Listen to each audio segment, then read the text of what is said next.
All right, everyone, welcome. Wanted to go through some things this morning quick, and then let you get to your kids this morning. I am recording this through a screencast, so I'm just sharing my. Do you guys need me to share my screen? Why don't I go ahead and do that? If it's allowing me to.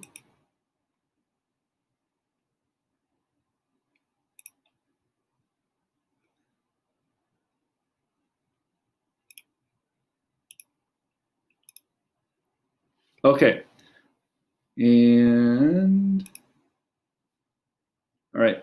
And then if we could, because I'm going to try to stay off the Google Meets window for a little while here. If when I pause for questions, if Kim, if you or Kyle could ask the questions, and then I'll pretty much stay in the presentation here. All right. Well, good morning, everyone. November 13th, our last distance learning Friday for at least a little while. And then starting next week on Wednesday, we'll be going to distance learning. We've got a little bit of time before then, but the first thing I wanted to mention, because I don't know if Kyle, I can't remember if we mentioned this to everyone or not yet, but similar to in the spring when we went distance learning, Sean took over responsibility, really took over the responsibility for HR as the HR manager. A smaller version of that right now is because Dave has left community ed and his replacement isn't due in for at least a week or so, but it'll probably be a couple of weeks before they get their feet under them. We're looking at repurposing Kyle and Tricia as part of their day to providing leadership for the Tier 1 childcare. And so Kyle has already gotten going on that pretty much the last couple of days. Just so you know that he'll still be here, but for the next week or two, probably he'll at least be starting or spending most of his time over at IPS and IIS. So just another opportunity. All right, so let's get into our agenda this morning. Go through first the timeline. As you know, it's Friday the 13th. Hybrid Learning Friday, business as usual today. After this meeting, we'll have our modified schedule, and then what we're looking at, 12:30 to 2 o'clock collaborative planning time this afternoon. Probably more so, that's always important time, probably more so now than even the last couple of weeks, simply because we're going into not uncharted territory, but a little different territory as we finish our trimester. And so what we would be looking at is that time today with your collaborative partners over at CMS, really focusing on what are those big rocks that need to be looked at and students need to get between now and the end of the trimester, which is December 3rd. We have 10 instructional days left. The struggle is that we're going from hybrid, where we see them every other day, to distance learning, where we don't see them in person every other day. But we do have an opportunity to provide all of the students instruction every day. And we'll go through that here in a little bit, but 10 instructional days. And then this afternoon, 2 to 3 o'clock at work time. Real quickly, Monday, what we want to do is we want to start off the day with a staff meeting similar to this at 8 o'clock. It shouldn't be a real long meeting. Tentatively, I put in the invite from 8 to 8:45. It might be a little shorter than that. We do have some training that we want to go over with, and Patrick's going to lead some of that, starting at 9 o'clock, probably about 9 to 10, where we have some training available. We might make the first 10 or 15 minutes of it a requirement, because it'll speak to some of the things that we'll talk about just in a little bit here. So that would be Monday, and then Tuesday staff planning as well, and we'll probably start another day that day as well with a quick meeting, kind of just similar today. Let's get to kind of set for what we need to get accomplished today, and then get about that work. And then Monday, do the same thing. And then Tuesday, do the same thing. One thing I do want to mention, and I might mention it a couple of times here, today's focus really on those next 10 days of instruction. How do we get our students to the end of the trimester in this distance learning model? What is the content? What is the curriculum? What are those big rock, those benchmarks that need to be covered? That's the collaboration piece. Not that you don't have that with your colleagues here, so because some of you do, but really that collaboration with CMS. I would say then possibly on Monday, and if it's not Monday, it's maybe Tuesday. In addition to that collaborative time, content-wise, we really need to fence out some time as a grade level to really make sure we're talking amongst ourselves about what those expectations are for students at your grade level between when they're doing attendance, what are the expectations for the amount of work, etc. How are we going to make sure that we're connecting with kids, and then those kids that aren't getting engaged, similar to what we had in the past, how do we get them re-engaged? So the next 2.5 days for planning pieces, definitely collaborative time, content-wise across district, and then also that collaborative time grade level-wise within the building, all right? And then once again, next Wednesday, the 18th, our distance learning model begins officially, all right? And so this calendar just kind of gives us, and this was sent home to parents as well last night, and I'll share that parent newsletter with you guys a little later. This went home to parents because, just to reinforce, there really was no change in students' schedules this week. Monday and Tuesday, no school, distance learning planning days.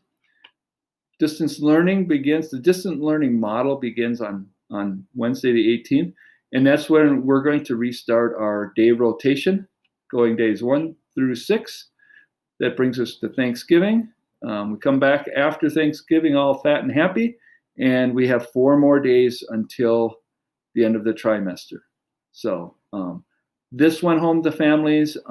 We're going to, Chad and I were already talking about how we put some of this information in front of parents, even more so, but also for our students.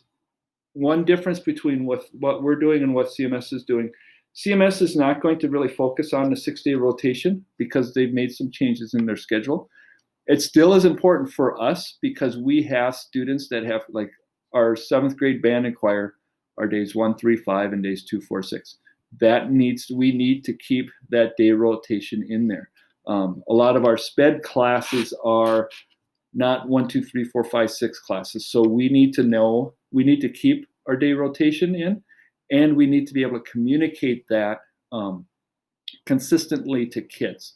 And I'm not sure if, as we're talking and you guys are meeting over the next day or two, if there's easy ways to do that, whether it's in Google Classroom or whatever, to where the day rotation is posted so that when kids log in for the first time for the day, they know. And it shouldn't be something that's really difficult to keep up with because unlike with hybrid, it'll change every day. So if they know their day 2 today, if they can remember that in their middle school brain, then they know tomorrow's day 3. So I'm going to pause there. Any questions? What about study halls? Okay, good question. We are not going to have students required to come into their study halls. That's a good question because that's something that Mitch and I and Kitri need to talk about, is if we're going to not require kids to come into study halls, and I think that's a good thing to do, is not require that. What can we do at that time? Maybe we make that time where they could go to the study halls for support, or we could repurpose Mitch and Kitri to support our virtual resource rooms. That's still something that we're working on, and that's why we have these 2 days next week and this half day today, this afternoon, to really start fleshing that out. Other questions or comments? Okay, let's move on then. All right, and this is what the schedule will look like. Shared it a couple of times with Built, and it's really based on our Friday modified schedule. And this has gone out to parents, and what this represents is every morning is basically the same. It's a modified schedule, 30-minute classes, and well, and I think, well, they're 25-minute classes, and what we did with that was that allows for the teachers and the students to make that transition from period to period. The original version had 30 minutes, and then the teachers could make it shorter if they wish to. But this way, we'll see if we go by the 25-minute time frame. Then that gives kids and teachers that opportunity to make the transition, maybe go use the bathroom, go get a cup of coffee for teachers, or go get an espresso for students before they get into their next class. And most of them will have a study hall in grade 7th and 8th grade. So they will also have a half hour or 25-minute open there as well. One of the things we need to talk about is what are we doing, for example, in 6th grade with our Allied Arts, period 3, band and choir, life skills, and Phi-Ed, and Phi-Ed might be a one day a week class, or life skills might be a one lesson a week class, because with the 3-day rotation, 2 cohorts of kids in 6th grade will get, or 2/3 of the kids will get life skills, for example, twice a week, and the other 2 classes will only get it once. And then the following week it'll be different. And so what are some of those consistent things we can do to make it a little simpler? And that might be, for example, for 6th grade students, maybe they have 1 life skill lesson each week. And maybe that's Monday, Tuesday, and Wednesday. And that way every student has their life skill lesson for the week. And then Thursday and Friday, that period 3, if they were supposed to have life skills then, they would have that time back to themselves. So, all right. And so with this in mind, I'm just going to break away to the intervention example. And I should probably say this too as well. The morning is pretty much the same every day. The afternoon is where things change a bit. And this is where we're going to start. It may not be where we end up, but it's going to be where we start. And so the Monday and the Friday of each week, the afternoons will be spent with giving teachers collaboration, planning, and team meeting time. That would also be great times to do IEP and 504 meetings and stuff during those afternoons. That would also give students an opportunity to, I don't expect students would get all of their work done in the morning, but that's also something as a grade level and across district we have to talk about is if students are in an online all morning and are getting into all of their classes, what else should we expect from them in the afternoon? Okay, so that's something to think about. The piece that we haven't done before, and I'm just going to mention a little bit now and give an example, but it's by no means a finished product. It's probably not even a 10% solution, but we've got to figure out how we're going to do interventions on Tuesday, Wednesday, and Thursday. As you know, we have a lot of students that are struggling, and they were struggling when they were here half time or 40% of the time. That struggle is not going to go away. So one thing that I have in here, and let's see if I go to the wrong page, this example intervention schedule, I'll pop out of there. And this was just me playing around with some options and stuff. And I'm just going to talk through these very quickly, just to plant the seed for what are some things that are possible. And no matter what we do, there's going to be some hiccups along the way, and we would change as we would need to. My mouse is not working correct right now, but I'll just use 6th grade as an example right here. If we go with 6th grade, in 6th grade right now, we have 5 cohorts of students. If, for example, we made the afternoon, we broke it into 5 half-hour sections. We'd have a 12:30 to 1, a 1 to 1:30, 1:30 to 2, 2 to 2:30, 2:30 to 3. Because we have 6 sections of 6th graders, we could potentially have reading interventions for cohort 6-1 or pod 6-1 from 12:30 to 1. That doesn't mean all the kids in that pod would be in the reading intervention. It would be the kids that need the intervention, whatever that intervention may be, would have that time from 12:30 to 1 o'clock. Then pod 6-2 would be 1 to 1:30. Pod 6-3 would be 1:30 to 2, 6-4, 6-5. This half-hour block gives us 5 sections. We have 5 different core classes in here, so that makes it relatively easy. But again, this isn't necessarily what we have to do. It's one technique. 7th grade's a little different because we have 6 pods. What I would say is we have flexibility because we could, for example, 7th grade has 6 pods. They only have 4 core classes. We could add a class. We could add health into the mix. And I would definitely, we should talk about that over the next couple of days. But what we could do is we could actually have 2 pods. We could put 2 pods together, 7-1 and 7-2, 7-3, 7-4, 7-5, 7-6. There's no reason we couldn't go 7-1 and 7-2, 7-3 and 7-4 in the same, if we needed to carve out an extra half hour here or a half hour there.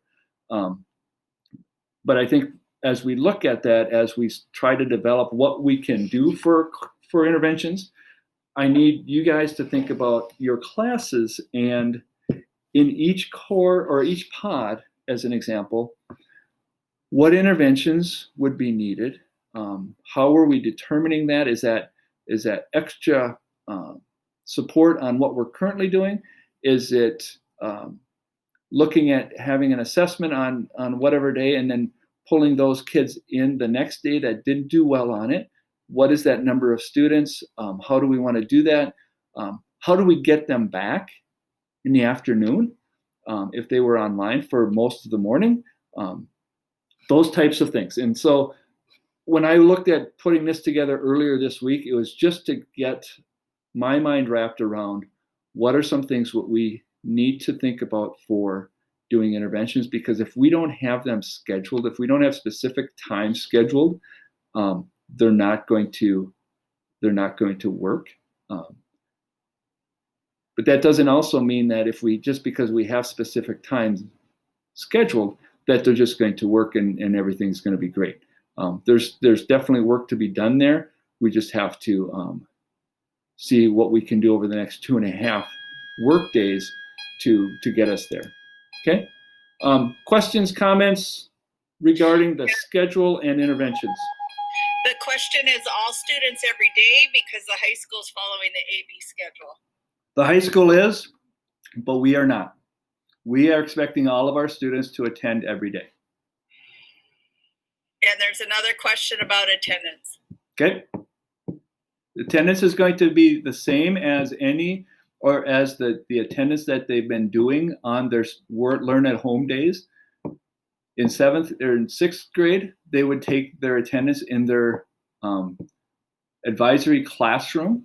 And this would be something 6th grade teachers to think about, is because you've got period 6 and in period 7 is an advisory, and maybe you guys get into the rhythm of maybe they don't have advisory period 7 every day, or maybe you take that period 6, 7 and you say, we're going to do our period 6 class, but then we're going to go till 11:30, 11:35 or so to talk about whatever advisory type of thing we would want to do.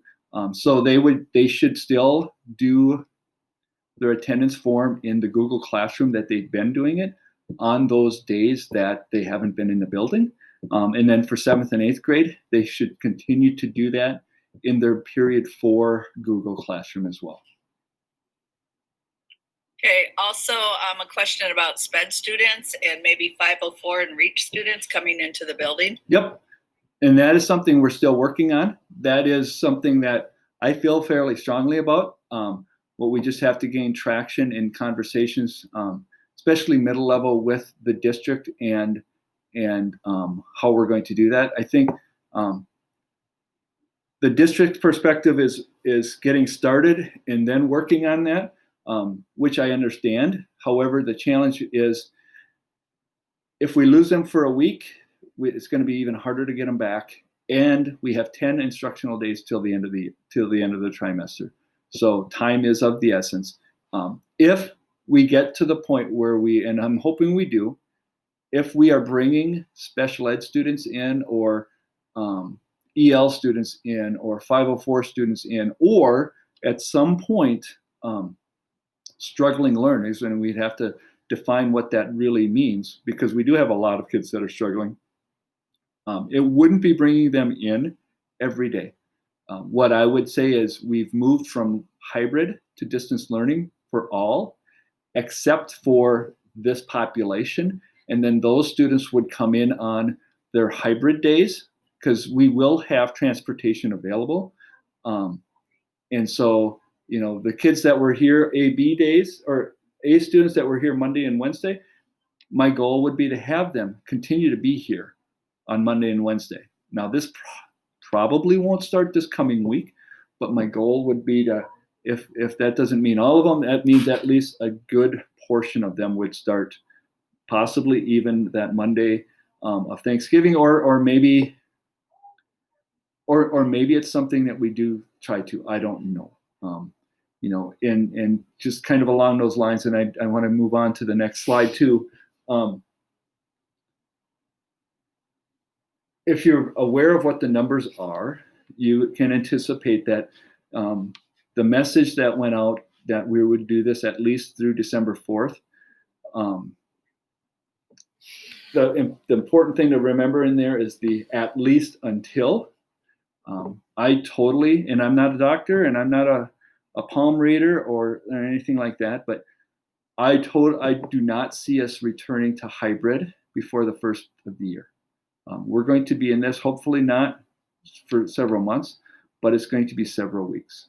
And so if we can't get SPED students in here, or those NIDIA students in here right away, my secondary goal would be to have them start up on December 7th in that model. So I'm going to keep going, and then as we finish, then we can answer some more questions. Okay, all right. So we just talked about the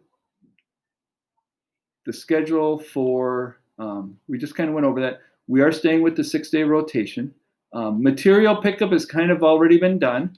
We did not have a lot of that to do here, simply because the only thing we really had was the book 2 for math, and then band instruments. Most of our band instruments have been picked up. We do have several students, or more than several, that don't have their instruments or don't have their math books. When we're handling those closely, if parents contact the math teachers to get their book, or Crystal get their instruments, they can come in and we can coordinate with them to come in and get those.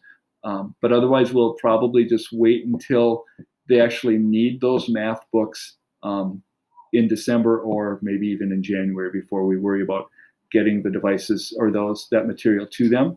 And that's one of the other things, and kind of along the lines with the getting SPED students or getting some students into the building. It's important to remember that this is not last spring.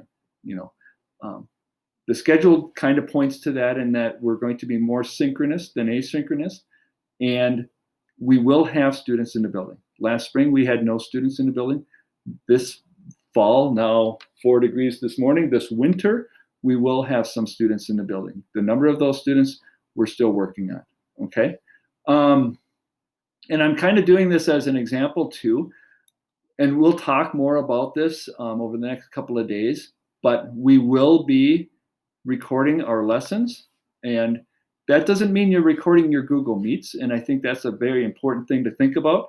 I'm recording this presentation right now through Screencastify. I'm not recording the Google Meets, and so what that allows us to do is not have to worry so much about if we have some things in place, the confidentiality piece, or we've got students at home and they're in their room and their parents are all worried about the privacy piece. We're not recording Google Meets. We're actually recording the presentations. And that is something that, we are doing synchronous learning in our distance learning model. And what I put in the parent news is that we're doing synchronous learning. And did my best to kind of define for parents and students what synchronous versus asynchronous is. We have a synchronous expectation for students that they will be in the morning and online with their teachers live. However, we have a synchronous, and we're creating the asynchronous opportunity. We don't know all of our students' stories, and many of them are not going to be able to be there in the morning or for all of the classes in the morning. And so the expectation, and we'll talk more about it over the next 2 days, is that when we are teaching a lesson, we will record that lesson. Doesn't mean we need to record every lesson all day long, but we will record the lesson and post that lesson to our classroom. And that will allow students that aren't with us live to access that instruction where they wouldn't have been able to do that before. And that's a part of the probably the mandatory part of the professional development on Monday would be ensuring that everybody knows how to do that, and if not comfortable with doing that, has the tools they need to become more comfortable with it. Okay. Lack of internet connectivity and paper copies, that's still to be determined. We're working on that a little bit right now, and I will just tell you that my default answer to that is then those students need to be in school. If there is no way, even with hotspots, for them to have good connectivity where they can access the instruction from home, then I want to do everything I can within the district to get those students in the buildings, because paper copies are not a good answer, because paper copies don't come with instruction. They come with instructions, but that's not the same thing. And so, and we'll share more about that in the future. Special education, we talked about already. That's still to be determined.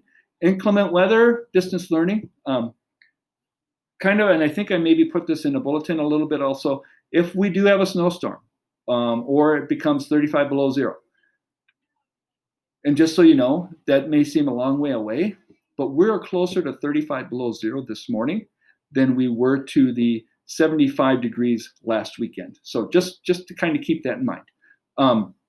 If we are doing inclement weather, if we would still be teaching, we would still be learning, because we just emphasize our distance learning, and those students that actually would be planning on coming into the building that day wouldn't come in, but we would still be able to do our distance learning that way. Attendance, we talked about a bit already, and we can further refine that in the next couple of days. Student support, talked a little bit about the select students attending in the hybrid day schedule. Virtual resource room, I'm not going to click on it because I just put a copy of it over on the left side here. Because we're now in distance learning, we're going to refine that a bit. And a part of this is also going to change too as we start bringing more kids into the building and how we use our instructional assistants. But right now, the plan is to create 3 virtual resource rooms, one for 6th grade, one for 7th grade, and one for 8th grade. Right now I have in my mind the 6 IAs that are going to spearhead that, 2 in each grade level, and then we will use additional IAs as they're available and as we have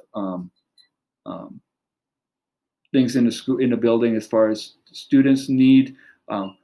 Kyle's working on a tier 1 childcare. Right now it looks like they may not need instructional assistance support from our building, but that's everything's subject to change. So that's something we'll keep our eye on. But that's the virtual resource room, and that's gone out to parents as well. And again, I can't stress this enough. Any student can access the virtual resource rooms. And one thing too is, even though the kids are going to be in their classes in the morning, that doesn't mean they still can't access the virtual resource room. And because if they have a study hall, they can go to the virtual resource room. If for some reason they get bumped out of their class that they're in, or they're doing it independently, they could go into the virtual resource room to get some support. So that's there for them. And I really, really, really hope that students and parents see that as an opportunity. Just a couple of things to finish up here. Again, no school on the 16th and 17th, Monday and Tuesday. For our students that started in person and hybrid and are now distance learning students, and for our CIO students, there is no school on Monday and Tuesday. We are providing grab-and-go meals across the district, and if you live in Cambridge, or families live in Cambridge, they can go to CIHS from 8 to 1:30, or CMS, or IIS, IPS, and I should take CIHS out of here. So that's something that we've been sharing with families. As you know, Picture Day is postponed on 16th and 17th. Now, with that being said, doesn't mean we can't maybe do something with students on Wednesday and say, we know Picture Day was postponed. Maybe for this class, I would ask you to take a screenshot of yourself, or a selfie of yourself appropriately as you're sitting in here in class this morning, and send that to me, and we'll just do collages of our classes on our first distance learning day, or something like that. Anything to get them excited about learning, because I don't know about you, but every student that I talked to the last 2 days after we made the announcement was very, very, very saddened that they are not going to be in school, in the building, for the time being. So, and then also one more thing, athletics and activities. It's kind of hard to see on the bottom here. That's to be determined right now as middle level. If we are in distance learning, we will not be doing winter sports or activities. That's subject to change, but probably as long as we're in distance learning, that is not going to change. Childcare expectations for all staff. More of this childcare, you can read it if it affects you, great, or maybe not great. I know just personally that we are going to tap into Tier 1 childcare for our 6-year-old, because it's going to be better for him than trying to do everything at home with his 6th grade brother. And so if that's something that is of interest to you, please take a look at that. And then expectations for all staff. I'm kind of taking Chad's lead on this as well, as far as the wording goes. We will talk more in the next 2.5 days, about what expectations are, and we'll share more of that information to you. But for right now, for the planning days, especially through Tuesday, the expectation is that all staff are reporting to school. There are a couple of exceptions, and there's a couple of people that are out today. They contacted me, and that's always going to be needed. If someone's sick or something else comes up that's unforeseen, then because we have the ability to do a lot of this remotely, we will tap into that. But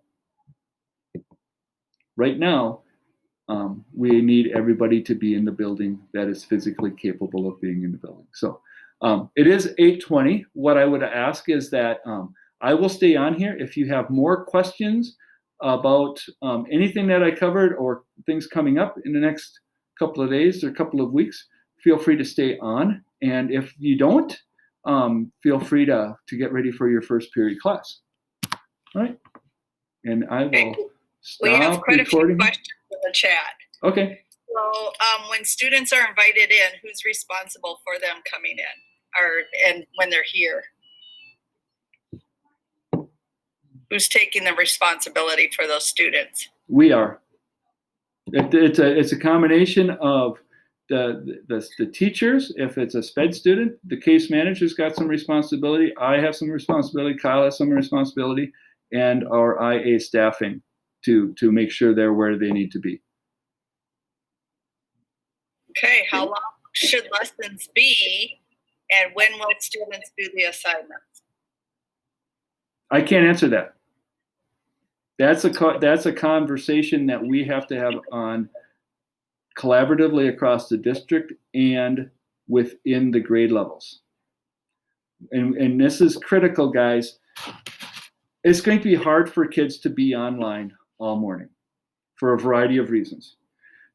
I would say it's important for us to maximize that time simply because we need to see them. They need to see us. That 25-minute class is probably the most important thing, and when you're talking about assignments and we're talking about grading, that's the big rocks. What do you need from them for those big rocks these next 2.5 weeks or these next 3 weeks? But if you're looking for, assignments should be more than 50, I'm not going to answer that. But I can tell you that if we're expecting kids to do 7 hours of work a day when they're in distance learning, we're going to fail. We're going to fail the kids. That's not possible. So we really need to look at that. And that's a big takeaway from these next couple of days is what I would like to do. And Chad and I are already talking is doing a screencast video for each building with common expectations and this and that, and what we expect from kids should be a part of that. And we need to look at not just what this would be for students that are right where they need to be. We need to look at how much time will this take for students that are not at grade level. Okay? Okay, there's a concern about parents saying we don't have good internet, so they can just send their kids to school. Yep. And we'll see. We'll cross that bridge when we need to. All right. Also, there's how can we push for internet access statewide?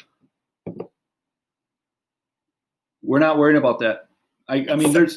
Those are bigger picture things that are beyond the scope of IMS and CMS the next 3 days as we get ready for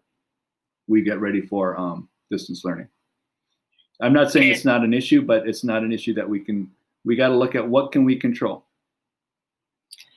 Right. And is the resource room for help and guidance or for them to complete the entirety of the assignment with an IA? Depends on the student. If they need that IA support to keep focused on the assignment, that's fine. And again, we got to, and this is for everybody. We need to look at our assignments and is the assignment for practice? Is the assignment for the grade? If the student needs that IA support to stay focused on the assignment so they can get the learning, then that's what's needed. And so if some of our kids are, and it could be the same type of thing.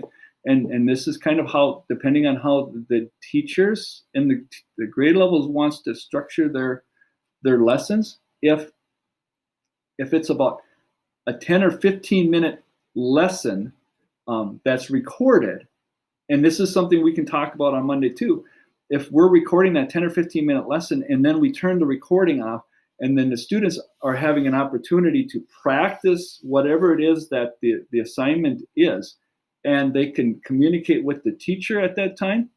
And some classes are going to be built like that. That would be a perfect time for that special ed student or 504 student or any student to then go to a resource room to get a little bit more one-to-one support. Because then they're not kind of possibly competing with 25 other 7th graders for Curtis's attention in 3rd period math. That's it for the questions in the chat box. Okay. Looks like we still have a few people on. Any other questions, comments? Randy, do I need to just give you a list of the kids that I think for the EL program? Yep. Okay, thank you.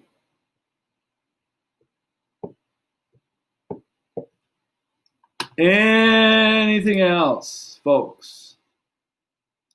Anything at all? I'll stop sharing this and I'll stop